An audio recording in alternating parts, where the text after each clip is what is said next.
All right. I think it's live. There we go. Awesome. Welcome, everybody. Kila and Ben over here with QiDao. And we've got a special guest today, Bobby Goodlatte. Bobby, welcome. Hey, thanks so much. Awesome. So, Bobby, usually we try and start these off with letting people know a little bit about the guest. Who is Bobby Goodlatte, the man, the myth, the legend? Well, for one, it's not pronounced that way, but it's I get that a lot. It's Bobby Goodlatte, and Gotcha. But honestly, like I'm gonna have to live with that my entire life. It's just kind of it just kind of comes with the territory. Hey, it's a good one. It's a good one. Do you like lattes by any chance? I'm more of an espresso man. Okay. Me too. Nice. What type of machine? Oh, actually, I have a really I have quite a fancy machine these days. It's kind of it's made of cast concrete. It's like a very designery kind of kind of device. It's called it's by this company called Anza, A-N-Z-A, and I'll be honest. I kind of bought it for more of its aesthetic sensibilities that I did its espresso making capabilities. Although it's actually a very nice machine, but I'm kind of like, I guess I'm kind of forever plagued to be, driven by aesthetics. So Yeah. I guess that happens a lot in your life, being kind of like focused on design. You don't care about the utility? Just let me. I think, well, I like to say design is how it, design is about solving problems. So design is about how it works, not just how it looks. But here and there, I can get suckered in by something that's pretty. So awesome. All right. So you're an espresso lover. You've got a good coffee machine. Now, what else about Bobby? Yeah. So I mean, I'm a designer by background. I have a little bit of a history in crypto. I was an angel investor in Coinbase back in the day. I was a pre-sale purchaser of Ethereum, and I've been kind of a personal investor in a lot of upstart projects, and now that includes that includes QiDao, which is kind of the latest of a series of very exciting early stage crypto projects I've backed, and I've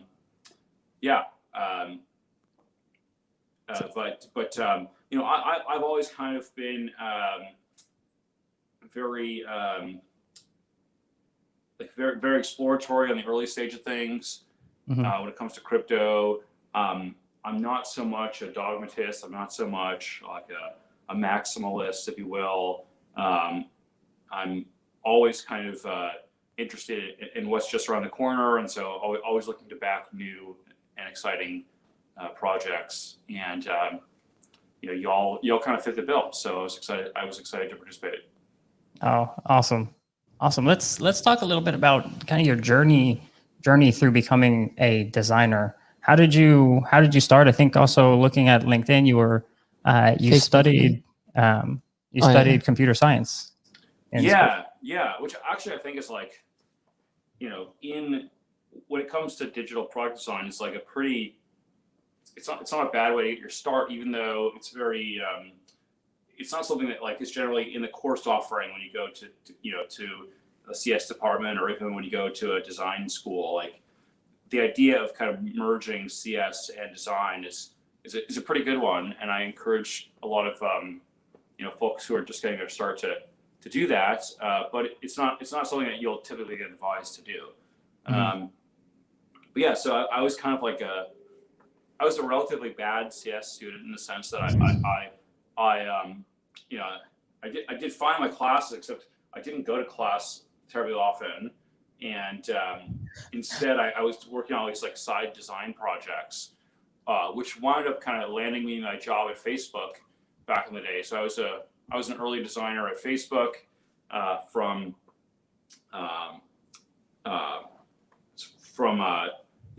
2008 to 2012, and basically kind of landed that job, was recruited to Facebook because of my design portfolio, a portfolio which I kind of assembled because I wasn't going to class. I was instead kind of working on all these side projects, but you know, I kind of wouldn't have it any other way. And what were some of those side projects that you? Oh man, I mean, this is a long time ago. So this is like, you know, actually one of them was my friend and I. We built a very early, like Twitter had an API back in the day in like 2000. I'm talking about 2007. So this is a long time ago. And back then, it was actually, if you asked the right person at Twitter, and even if you were a college student like me, you could get access to what they called the fire hose, which was like every single tweet delivered in real time. Yeah. And so we had built this, like, it was very unnecessary for us to get the fire hose. We should not have gotten the fire hose, but somehow we got the fire hose. Anyways, so we built this kind of like polling app where you could like, it's actually very similar to like Twitter polls is today, but they didn't have Twitter polls back then. Mm-hmm. You could kind of run this little poll on your, you know, from your tweet. And anyways, so in order for, we thought it was a brilliant idea for us to like figure out who responded to the poll, that we had to index every single tweet going through Twitter, which at the time in 2007 was like, that's a lot of tweets, but it's not, obviously it's not nearly as many as there are today. Yeah. But that seemed like the sensible thing to do. It was like, okay, rather than, there was no search functionality, you know, we were like, okay, we'll just intake everything and check every single tweet to see if they're responding to our poll. Yeah. Anyway, so we had the Twitter fire hose directed to a server that we had on campus. I went to Duke. Myself and a friend of mine, we built this thing. It was built with like, you know, Scotch tape and you know, electrical tape, and it was not exactly a very robust system. But either way, we had the Twitter fire hose like pointed at a server on our university's campus, and then we got an email, and it was like, hey, Bobby and Dan, like you guys are using up like 30% of the campus's bandwidth. Could you maybe stop doing that? And so we had to figure out a different way to do it. But so yeah, that's like one of the things I built back in the day. But all these little side projects I worked on, and then it kind of got me into a position where I built up a portfolio of work, and then I was lucky enough to join Facebook kind of right out of college, and then, you know, then the rest is history. Yeah. What was the early days of Facebook kind of like? Because I think a lot of people have seen like the Social Network movie and all that kind of good stuff. But yeah, I mean, honestly, it was a fantastic place to be, and I think the company has obviously changed so much. Now it's a $1 trillion company. It's kind of hard to imagine. I think the types of products we worked on back then were like kind of different than where the company has moved towards over the years. Like things were a little less focused around engagement, a little less focused around the newsfeed, more focused around this idea of like, how can we build products that really change how people interact in their social lives? And like, how can we build this like social layer on top of the internet that, you know, I thought, and I still think, well, you know, was a really profound set of design challenges, and it was a really wonderful place to work. And the ideas that we came up with then, I think even to this day, some of them remain, you know, kind of not implemented, because again, I think most of social media, Facebook included, kind of got off on this goose hunt around engagement and building news feeds and building, you know, maximizing engagement and improving click-through rates on ads. And, you know, a lot got lost there. Gotcha. Yeah. Yeah, absolutely. And so then you're at Facebook. How did you get involved with Coinbase, or how did that opportunity kind of come into your lap? Yeah, so I guess well, I was lucky and I wasn't, in the sense that so in like 2011, 2012, I was hanging out in the Bitcoin subreddit on Reddit, and it was kind of like, it was the only that, and there was also Bitcoin Talk. We're kind of the Yeah. only games in town in terms of, if you want to. And I was just like generally curious about this. I at the time I saw Bitcoin as like maybe this thing that I might start a company inside of, and maybe it's a way of kind of like starting I was thinking, okay, how can I start like a banking, like, a consumer bank, but without having to go through any of the regulatory hurdles, which in retrospect, that's laughable, because of course Coinbase has now had to go through all of the like regulatory hurdles. But at the time, in like 2011, 2012, I was like, okay, yeah, maybe I could start something like this. And anyway, so that didn't happen, and I was kind of browsing the Bitcoin subreddit and found out this Coinbase thing. And I was like, hey, this seems like an objectively better product than what we had at the time, which was like Mt. Gox, which was not great. Yeah. And so I got introduced to Brian and Fred, and did a little bit of work with them on the design side of things. I connected them to a few design firms. I wound up doing a little bit of like just design work on my own for them, and then they allowed me to invest in the company in the Series A, and they allowed me to invest a few other times since then. But yeah, I mean, it's I've been very lucky and fortunate to be part of that rocket ship. Yeah. And yeah, it's kind of my second ever angel investment. And kind of it's not a bad one to make. Not a bad one at all. Pretty good track record. Yeah, and for the longest time, people didn't think it was going to go anywhere. Like I remember people asking me like, okay, what do you think your best, angel investment is? And I would say, oh, I'm really excited about this Coinbase thing. Yeah. And they'd be like, okay, right, like, can we talk about a real company now? But yeah, no, I think that's a little bit the nature of venture capital. It's a little bit of the nature of this business, where it takes a very long time for these things to mature, and then along the way, I think for any truly exceptional bet, you're gonna have like kind of an exceptional number of doubters and haters along the way, and that was the case with Coinbase, and they stuck it out, and yeah, it's been an incredible year.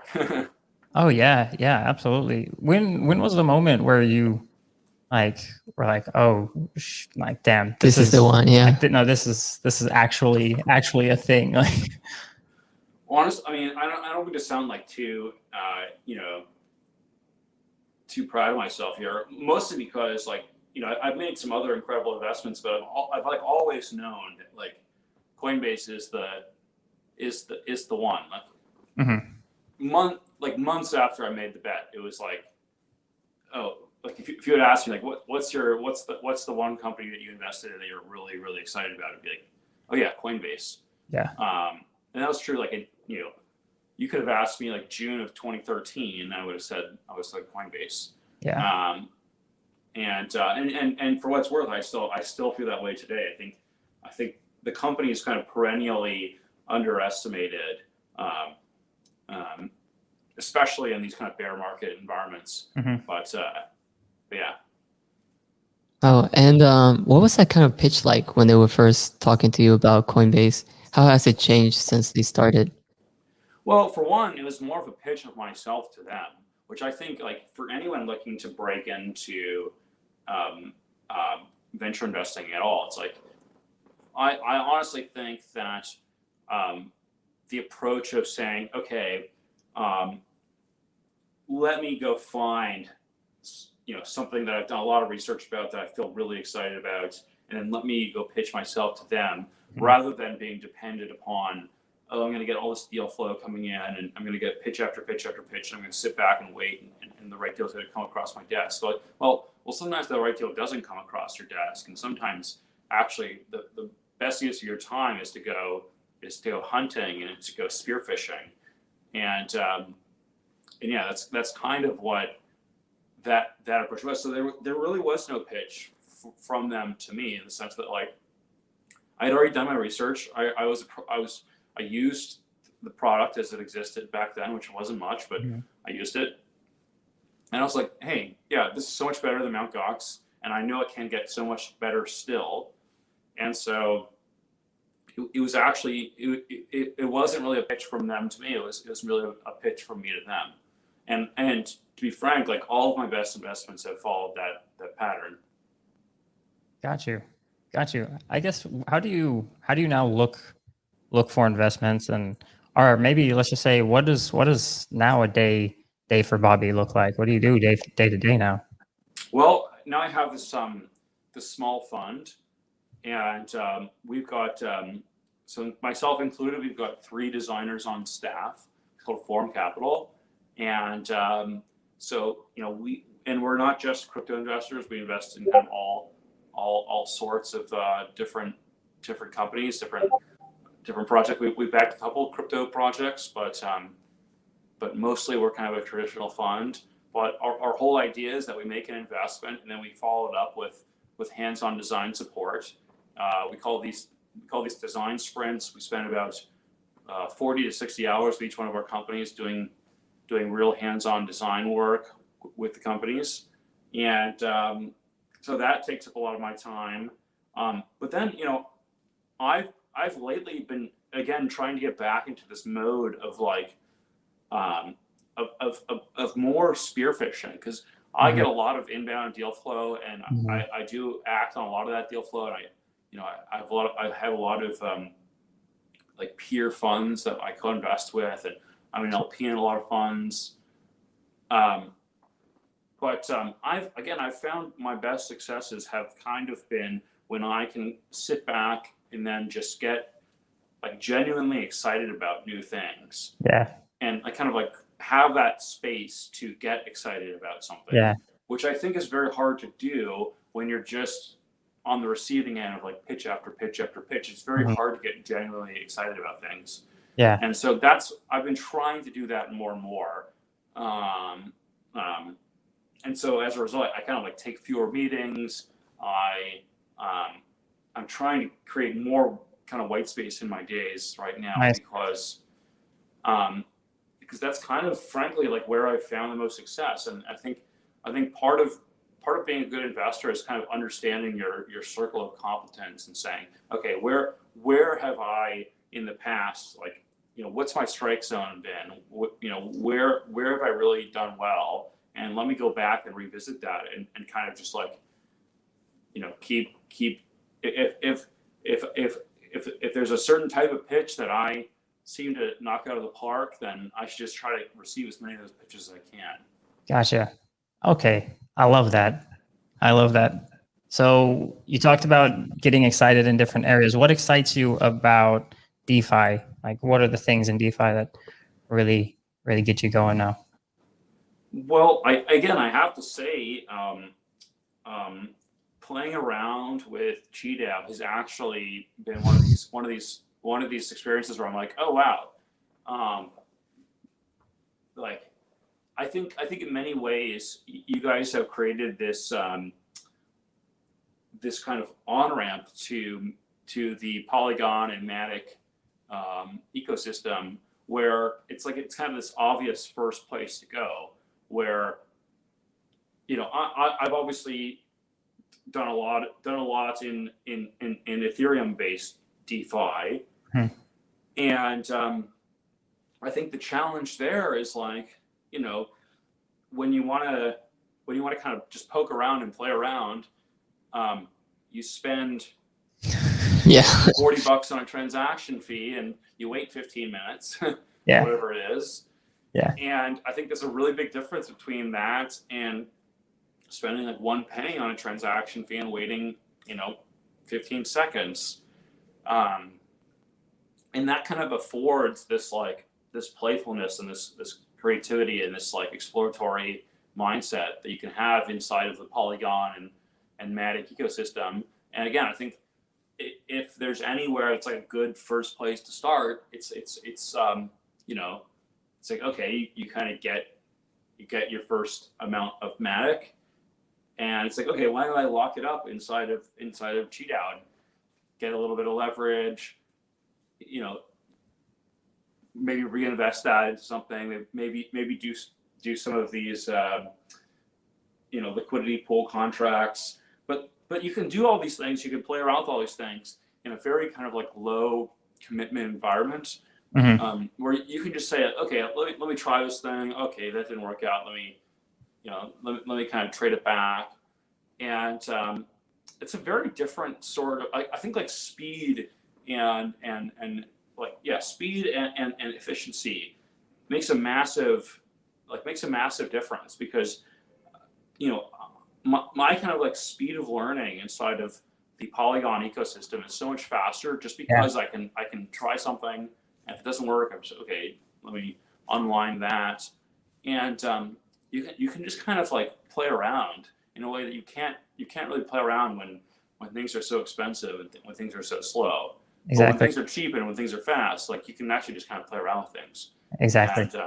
And that's, and again, I really credit you guys into you know, getting me to do that, because I kind of personally backed this project, and it was a good excuse for me just to learn. It was like, oh, cool, like now I have a vested interest in this, and now I'll spend some time, you know, fooling around with it. So yes, awesome. That's amazing. And so we have full transparency. You were early backer in QiDao. What really caught your eye from the beginning stages? Yeah, and again, I was like a personal backer. It wasn't even through our fund, in part because like our LPA is like very difficult for us to invest in what was it, an anonymous project at the time. Right. And so I was trying to persuade my my co-founder of like, hey, you know, I talked to these guys, I took a meeting.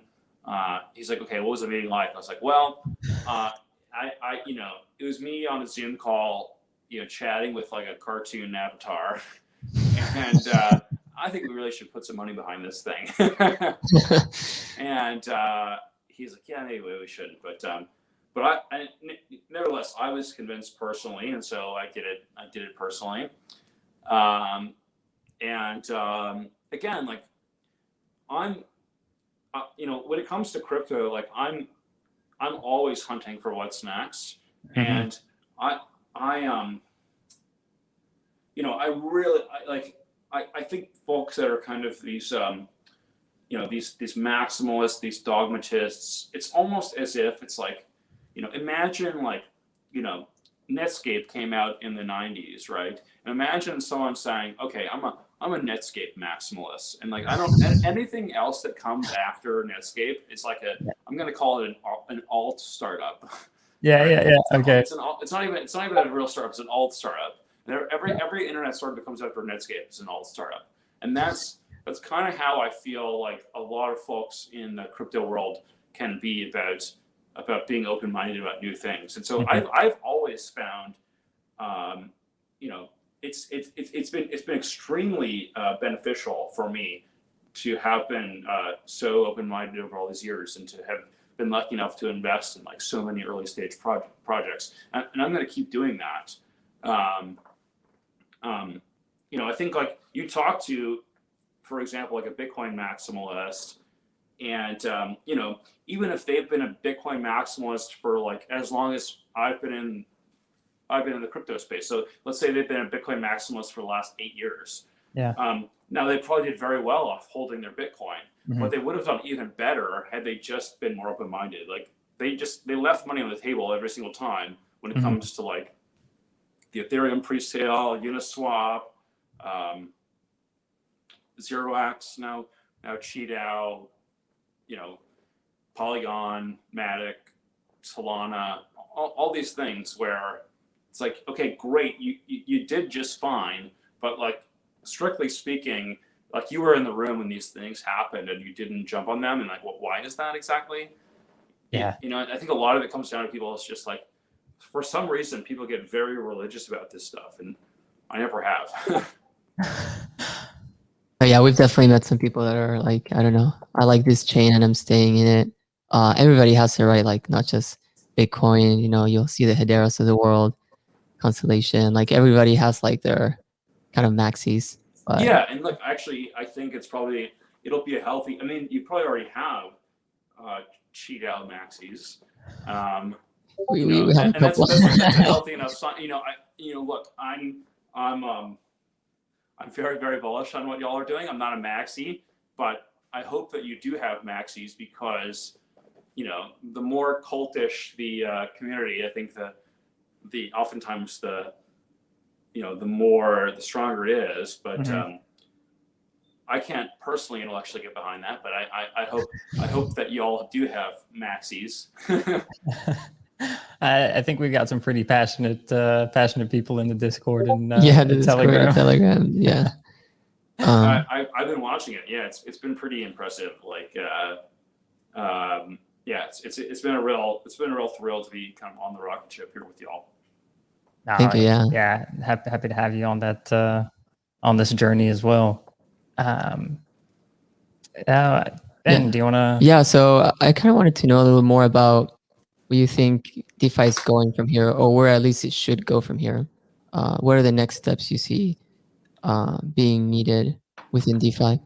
Yeah, I mean, it's a good question, and I may not have a very good answer, but like, here's my answer as it stands right now. So actually, this came up on I was on this conference call the other day with like a bunch of other fund managers, and we're talking about like what we're looking in terms of crypto, and then one of the other managers, he was like, yeah, I feel like I kind of missed the boat on DeFi, and that got me thinking. I was like, actually, I don't think anyone's missed the boat on DeFi just yet, because I kind of feel like all this kind of DeFi, like maybe call it DeFi 1.0, is like built on top of Ethereum, and now there's like a level 2 DeFi that's emerging, and I think you guys are like a great example of that.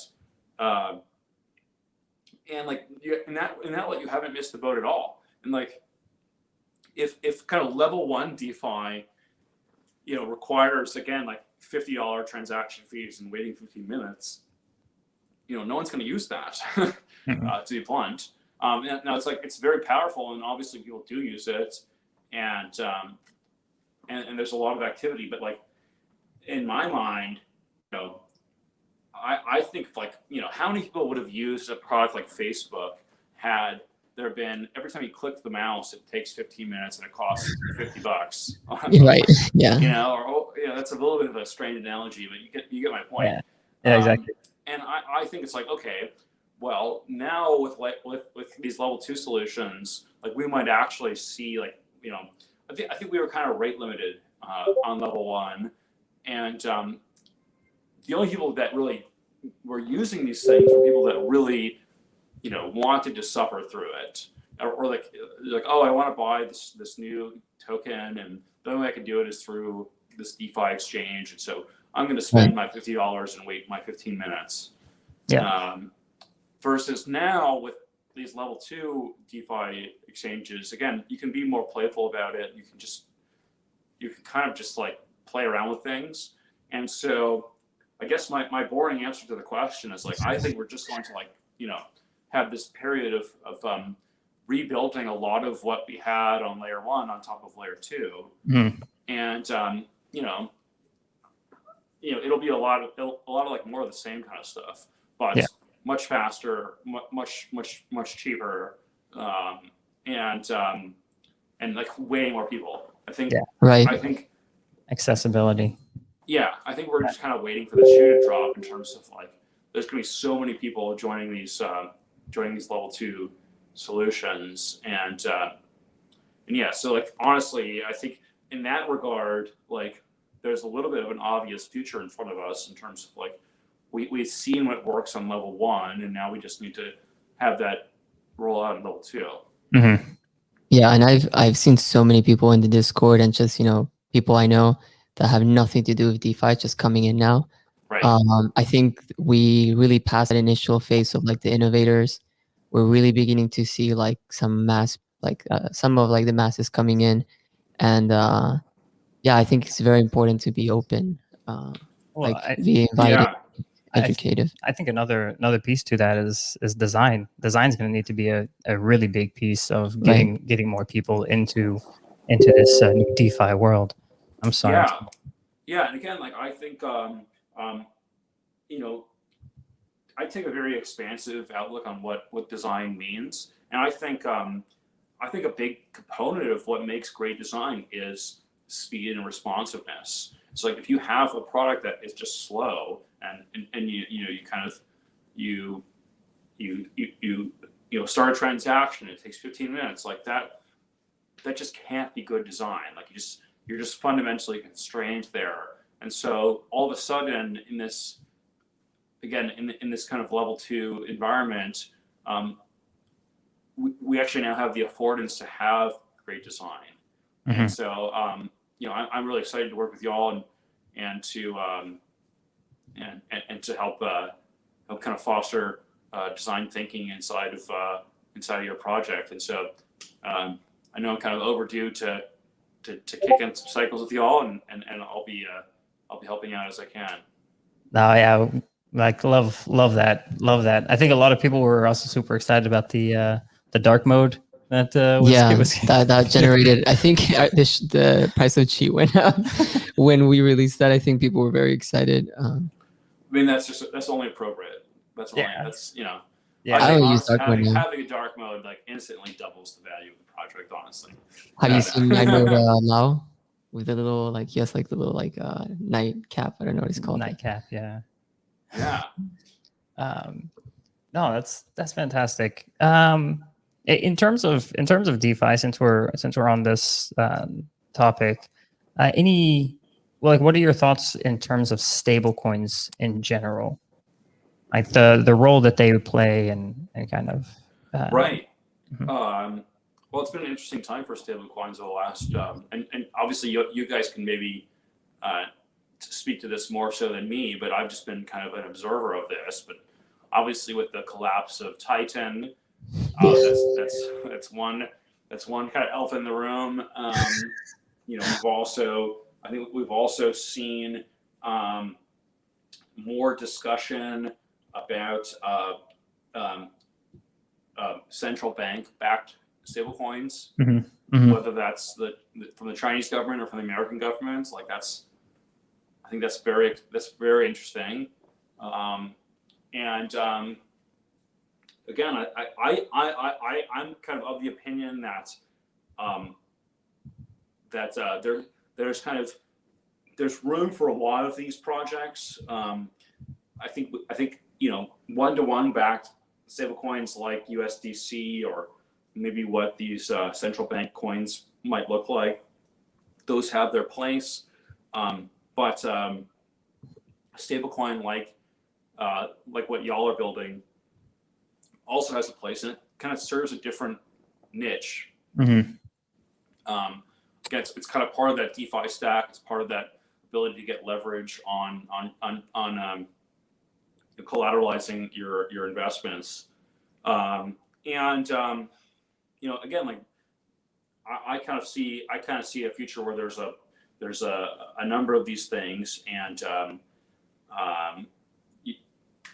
but I think kind of this the general premise of a collateralized stablecoin just makes a lot of sense in terms of both in terms of like creating a stablecoin product, but also in terms of extending this form of leverage to a lot of folks who maybe otherwise wouldn't be able to have it. And as long as you kind of treat leverage respectfully, and you kind of don't go over your skis on it, it's an incredibly powerful economic tool. Absolutely. And to be able to extend that to everybody is pretty cool. Absolutely. So a little, I guess, little alpha here. We'll be looking to add some new collateral types pretty soon. Anything that any collateral type that you'd like to see? Oh man, I think keep on doing. I think it would be unwise for me to tell y'all what to do next. Well, we'll listen to the community. Unless you want to do like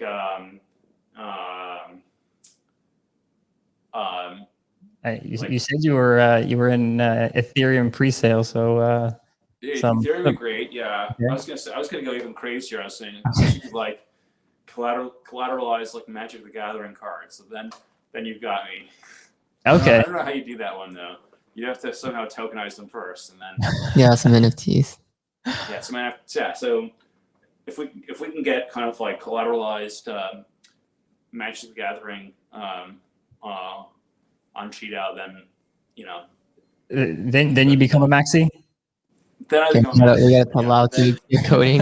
Okay, that's when I'm a maxi. Yeah. Okay, fantastic. That's the new roadmap. I'm not much of a joiner, but if you guys do that, I'll consider.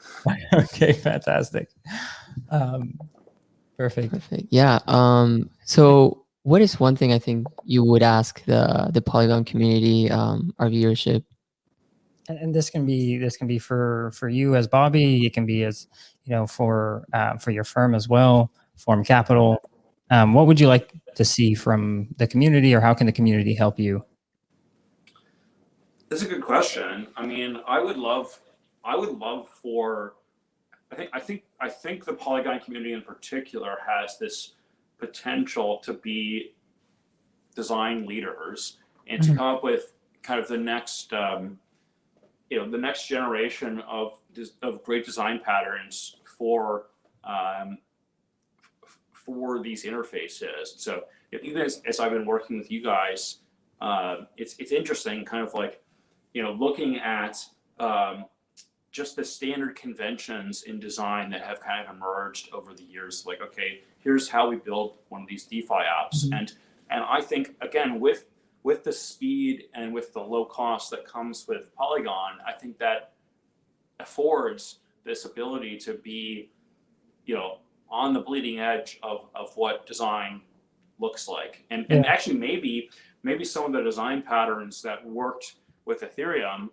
And kind of anticipated there being a very slow latency and there being a very high cost to these transactions. Maybe some of those things should change when you're in an environment where it's so much cheaper and so much faster. Absolutely. And so yeah, I think like I look to the Polygon community as like, hey, let's kind of let's make this mainstream, because we have this opportunity to again, it's not just about being the fastest and easiest to use within crypto. It's actually your competition, the people the interfaces you're trying to compete with are things like traditional banking software. So your Robin Hoods and your Charles Schwabs and your Squares and those sorts of interfaces. And if we can build better decentralized versions of those things, then that's insanely powerful. And again, I think a huge blocking factor to all of that has just been the speed and the costs that has been slowing down things on Ethereum. And again, I'm a big Ethereum bull. Like I'm very excited about Ethereum, but clearly we need these level 2 solutions to go along. And once we're in the level 2 reality, we have a new DeFi stack to build out. And I think what y'all are doing is like a very important cornerstone project within level 2 Ethereum. And yeah, I definitely agree with that, and it's really building out. I think something else I would add is it would be nice to have a centralized exchange on top of Polygon. Yeah. I think that would help bring a lot of like liquidity. My friends back at Coinbase on that, although they don't exactly they don't always take my advice, so I can't promise much. Yeah, we've been going through with some users, like kind of teaching them how to go through Coinbase, through like Ethereum, kind of like bridging and Yeah, grievance counseling for those that pay the half fees. Yeah, It's okay. You're in Polygon now. Where I've told some of my friends like, hey, I really like this, really like this new stablecoin project, and then I kind of have walked them through the myriad steps you take to do it. I'm like, trust me, once you get there, it's really worth it. But like, yeah, it is a little bit of a pain in the ass to get there. Yeah. But once you're there, it's so hard to go back. That's right. You know, and again, like once you have it set up, once you're in this environment, yeah, you don't want to go back. And again, you learn so much faster because you're just trying things so quickly. And I think that's a really underappreciated point about level 2 is that you learn a lot faster because when things are cheaper, when things are faster, you just kind of try them and you're like, okay, man, you know, maybe I shouldn't have made that transaction, but I'm going to undo it. And that cost me like $1, you know, it's like, fine, whatever. Yeah. Versus like you make a mistake on Ethereum and okay, you like do it, then undo it. And sometimes that's like $100. Exactly. And that's not as forgiving as level 2. Yeah, exactly. I mean, if I wanted to send Ben $5, like impossible, man. Yeah. You know, it's impossible. $55 on doing it on level 1. Yeah. Yeah, exactly. So Bobby, are there any other projects on Polygon that you're backing that the viewers should check out, or what are some exciting investments that you've made that you think people should check out? I can't talk too much about some of the latest investments. So one of them we can be somewhat public about. It's called XMTP. Now this is actually a level 1. This is actually built on level 1, but I might be able to persuade them. It's a messaging protocol called XMTP, and we're still a little bit under wraps about it, but that's kind of the latest one I backed.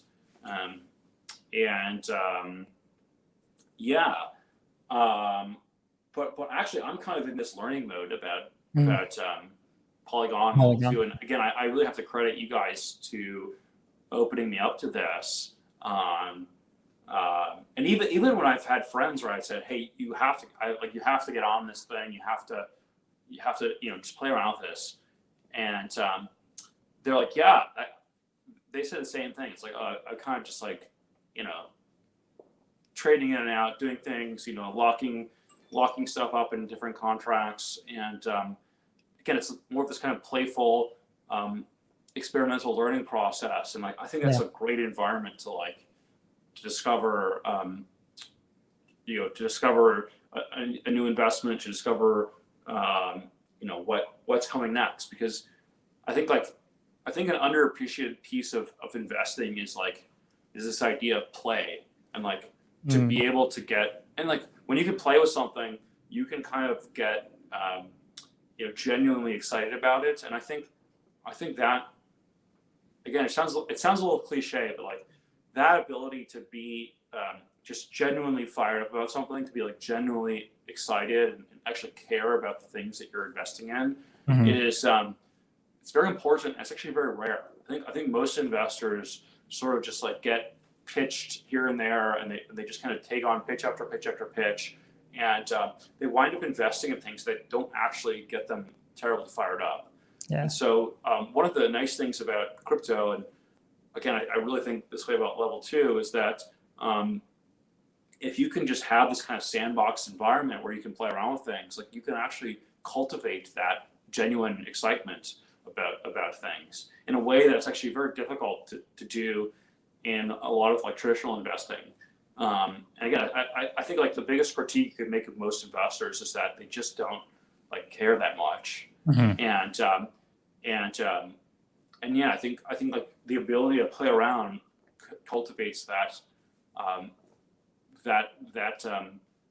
you know, that capacity to really care about what you do, what you're investing in. Yeah. Is it kind of different now with a lot more DAOs coming into play than kind of traditionally investing into, you know, like real right.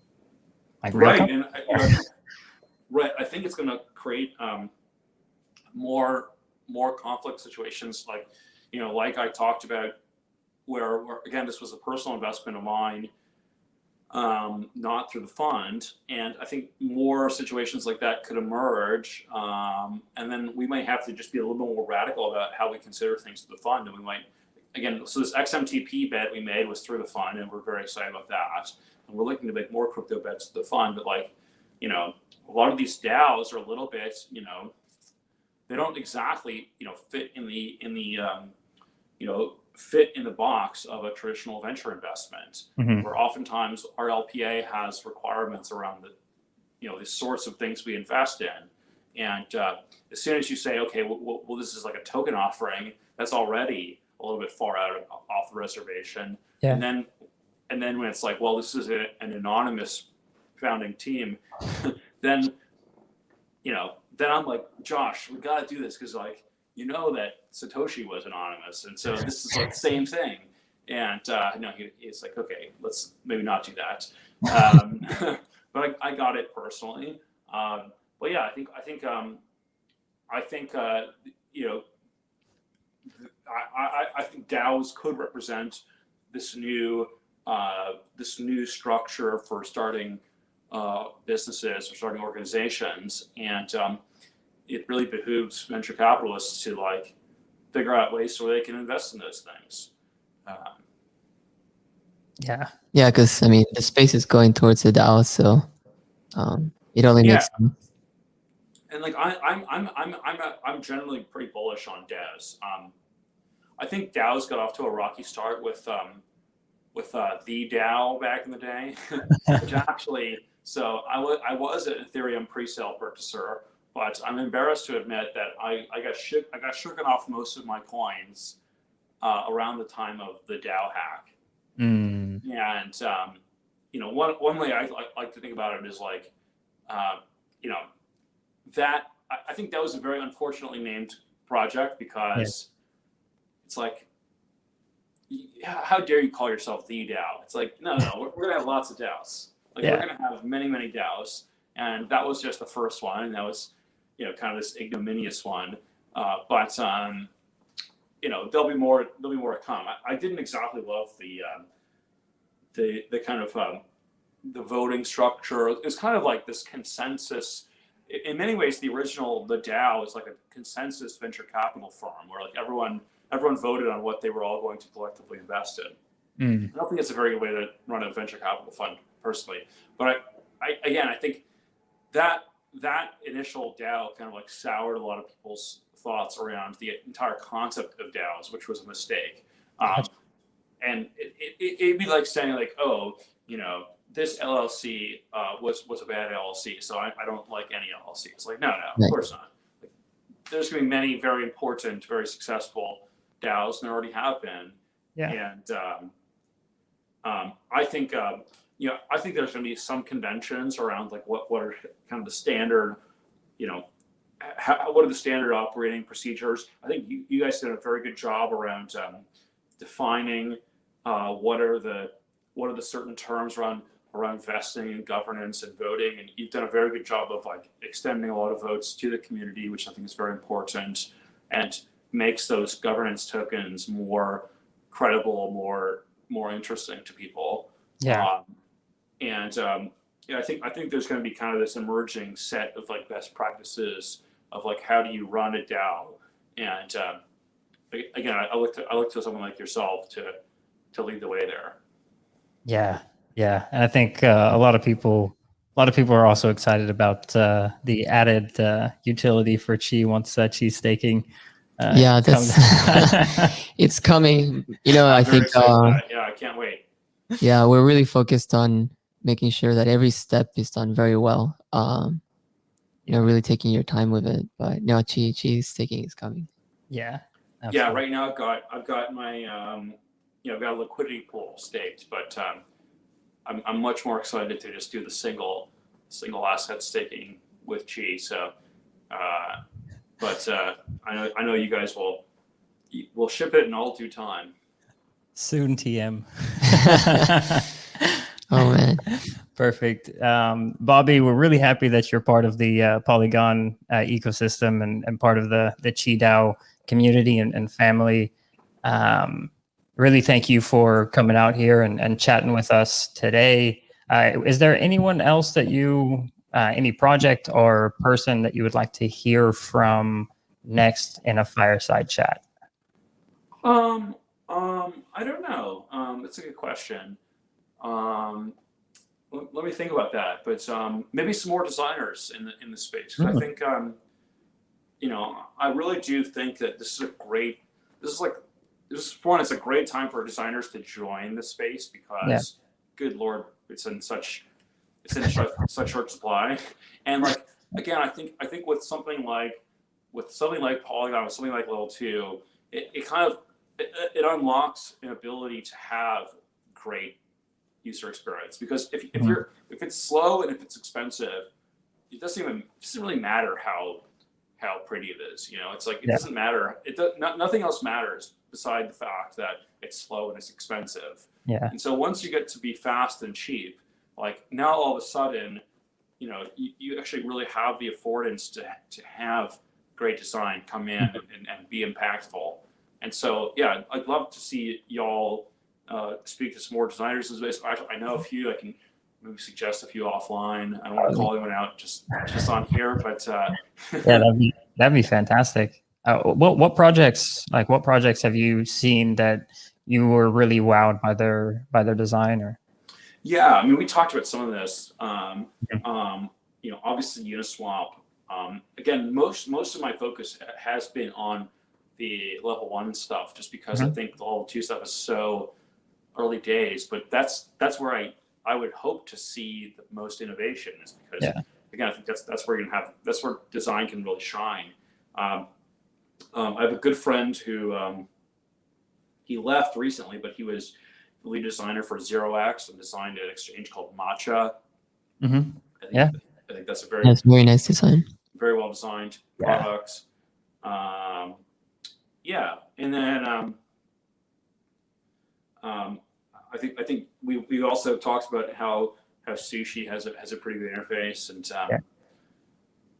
you can kind of see the early makings of these design patterns emerge, and it's cool to see, right? Where it's like, okay, it's like Uniswap does shows the wallet interface in this way, and then Sushi does it just a little bit different. You guys do it just a little bit different, but then everyone's kind of converging towards this kind of standard design pattern, and that's a cool thing. It's actually a cool thing to watch. Yeah. Like you kind of go through this with all these different types of products. Even with like social networking back in the day, I kind of got to watch a certain set of like UX patterns emerge. Like, okay, this is how you do notifications. This is how you do a feed. This is how you do this and that. And it's actually very exciting to be involved in those early days, because you actually can have this kind of shaping impact on like what will be the standard for the entire industry. It's like what you guys decide to build. And so that's pretty cool. I think Poly Farms definitely have a very good, strong standard design that has developed. Yeah, totally. Yeah.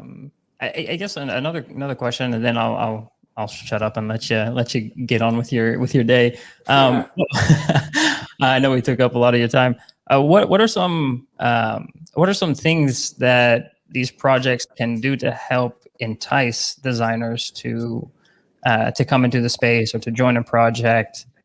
That's a great question, and honestly,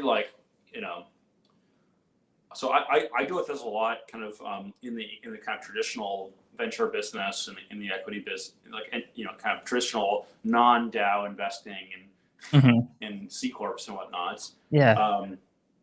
One of the perennial problems we run into is like it's very, very hard to hire that first designer, because for whatever reason, designers, I think oftentimes great designers like to go to a place that they feel like values great design. And that creates this kind of chicken and egg situation where unless the company or the project can kind of demonstrate that they actually do value great design, it's hard for them to recruit that designer that's going to bring that. So you find all these designers that they all want to go work at Stripe. I'm like, why do you want to work at Stripe? Like, Stripe already has great design. Like, Stripe's doing just fine. Like, wouldn't you rather go work somewhere where you could be the one that actually brings the great design to the table, and then you can be the one who is responsible for bringing this wonderful design? But no, actually, a lot of designers are like fantastically risk averse, and it frustrates me to no end. But yeah, I think like part of again, there's a little bit of a chicken and egg problem to it, but like part of the solution is just showcasing great design. Like designers want to go work at Stripe. Like why do they want to work at Stripe? Stripe's like I love Stripe. I'm actually an investor in like my buddy who he was the first designer at Stripe. He went off and started a great company called Quill, and I invested in that. But that he was the one who brought great design to Stripe like a decade ago. Yeah. Why would anyone want to join them instead of like being the one who's able to kind of like set the pattern?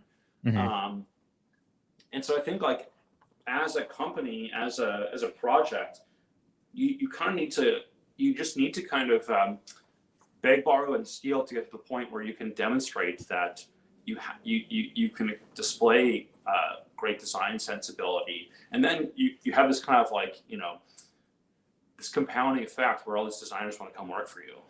And it's very frustrating. But it's like when you kind of don't showcase that your project values design, then designers will like stay away from it. But as soon as you do, they all of a sudden will want to come in droves.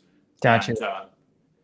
And again, it's like what is it about payments that makes someone who's a designer wants to go work for a place like Stripe? It's like, I don't understand that, but actually it's more about communicating that they actually really deeply value design as an organization. And as soon as you can signal that as an organization, you'll just have an influx of designers wanting to come knock down your door. Gotcha. And then until you do that, you'll kind of suffer the opposite problem, which is again the kind of that's kind of a traditional like hole that we try to plug organizationally, where a lot of the startups that we work with are obviously so early that they have a hard time recruiting great design. So we can kind of do this magic trick where we deliver just a little bit of great design, and that helps them along their way and helps them hire great folks. Oh wow, that makes a lot of sense. Oh, that's fantastic. Oh, great. Well, thank you, Bobby. Any final words you have there, Ben? Or No, just very grateful that you took some time to speak to us. I know our users definitely wanted to hear from you. We wanted to hear from you. So yeah, thank you for coming.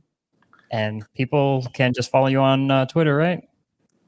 Twitter is the best place, yeah. And again, like I'm so excited for what y'all are building, and really, thank you for having me on. And I think this series in general has just like opened me up to like so many new projects and so many interesting folks. So keep doing what you're doing. I think y'all are doing just an incredible job across the entire project. So again, it's a real privilege for me to be a small part of this. Glad to hear it. Glad to hear it. Well, thank you, Bobby. We'll chat soon. Thank you, everyone, for watching. We'll see you in the Discord. Bye.